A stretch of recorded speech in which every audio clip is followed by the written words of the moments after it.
他是千古后妃的楷模，知人论事颇有见地，临终遗言几乎可以改写历史。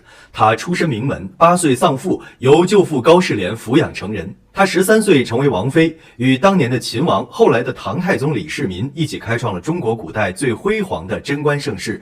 她既是李世民心中最完美的妻子，也是大唐最完美的皇后，但她的一生也很短暂，她的生命在36岁时戛然而止。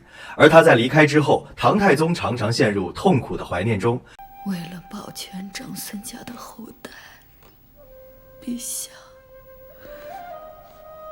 您千万不要给他们高官，求陛下，废太子慎重啊！而且长孙皇后去世后，唐太宗在立太子的选择上和对长孙无忌的任用方面都出现了一些问题。如果唐太宗能听从长孙皇后的遗言，也许后来就不会有武则天建立武周这样的事情发生了。少女时代的长孙皇后怎样成为李世民的妻子？在李世民成为皇帝之前，身为王妃的长孙皇后又是怎样帮助李世民走上皇位？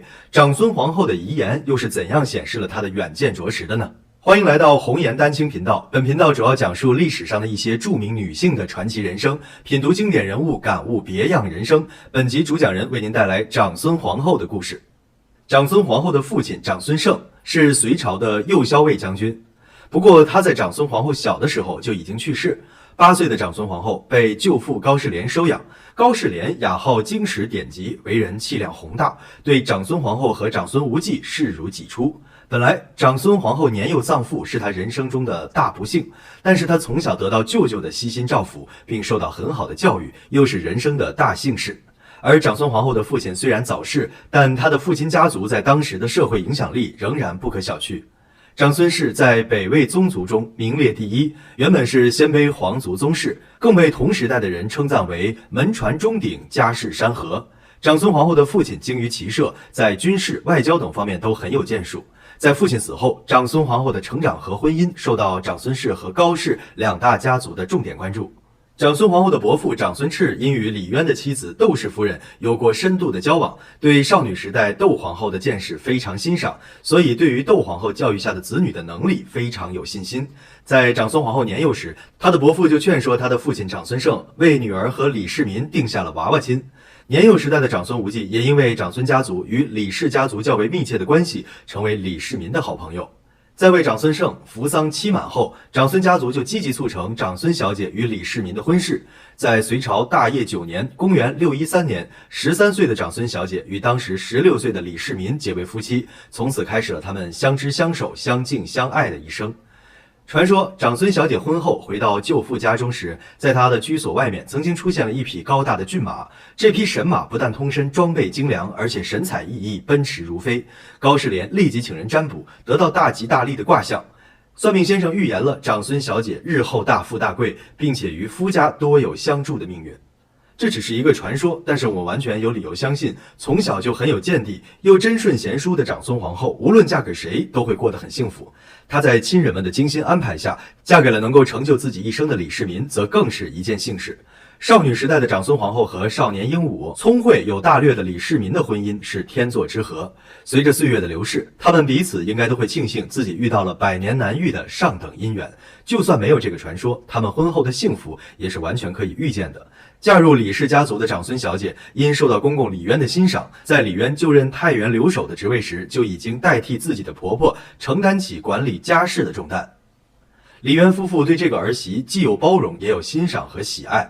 而当时还是少女的长孙小姐处理家事、待人接物，居然得到了何府上下的一致称赞。长孙皇后在少女时代就笃信佛教，来到太原后，眼见各地战乱的长孙小姐不忍百姓受苦，又出资修建了玄中寺。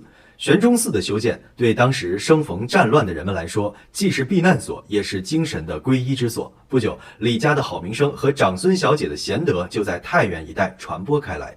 公元618年，武德元年，李渊在长安建都称帝，李世民因战功卓著被册封为秦王，长孙小姐随之被封为秦王妃。之后，李世民常常在外征战，长孙小姐留在家中照顾子女，侍奉公婆，把家中的一切打理得井井有条。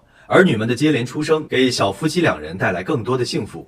秦王李世民征战四方，为结束隋末的战乱立下了不世之功。经过数年在战场上的拼搏，先后战胜了薛举父子、刘武周、宋金刚、窦建德和王世充。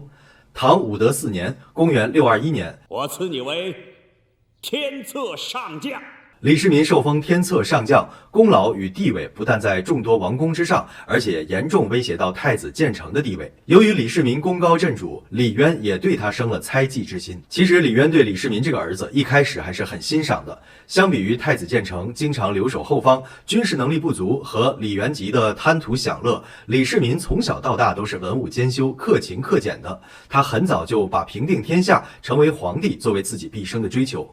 感到威胁的李建成和嫉妒李世民才能的李元吉不惜联合起来给李世民泼脏水。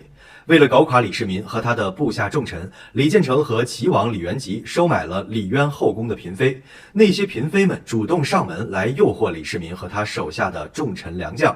就算李世民行得正坐得端，这种事也很难说得清楚。由于后宫嫔妃施展美人计不成，就和李世民与尉迟敬德等人产生了矛盾。这时，李世民和他手下的众位将士大多时候仍然在外征战，眼见丈夫与公公关系恶化，长孙王妃就不得不出手了。她不仅比之前加倍的孝顺公公李渊，而且凭借着公公对自己的信任，缓解了李世民集团与后宫嫔妃的关系。李渊几次对秦王李世民起了杀心，但最终还是没有能下得去手。这里虽有残存的父子亲情在，但也有长孙皇后努力的因素。在李世民最后的绝地反击到来之前，长孙皇后始终游走在李渊和后宫嫔妃之间，为他争取了宝贵的时间和虽然残破不堪但还存一些的信任。最终，李世民之所以能在玄武门取得成功，长孙皇后的助力也是非常重要的。在玄武门之变这个既紧迫又重要的时刻，出于安全考虑，李世民并没有让长孙皇后参与直接行动。但是武德9年6月4日凌晨，长孙皇后出乎意料地出现在玄武门，勉励诸位将士，为了秦王和大家的功名大业，为了从前一切的努力不会化为泡影，大家必须狠下心来，绝地反击。玄武门之变结束后，秦王李世民成为太子。不久之后，李世民登基称帝，长孙王妃成为长孙皇后。成为皇后的长孙王妃将如何协助自己的丈夫开创中国古代最美好的贞观盛世？什么原因让她成为千古后妃的楷模？为什么我们会觉得，如果唐太宗坚决执行了长孙皇后的遗言，大唐的历史就会被改写了呢？欲知后事，且听下回分解。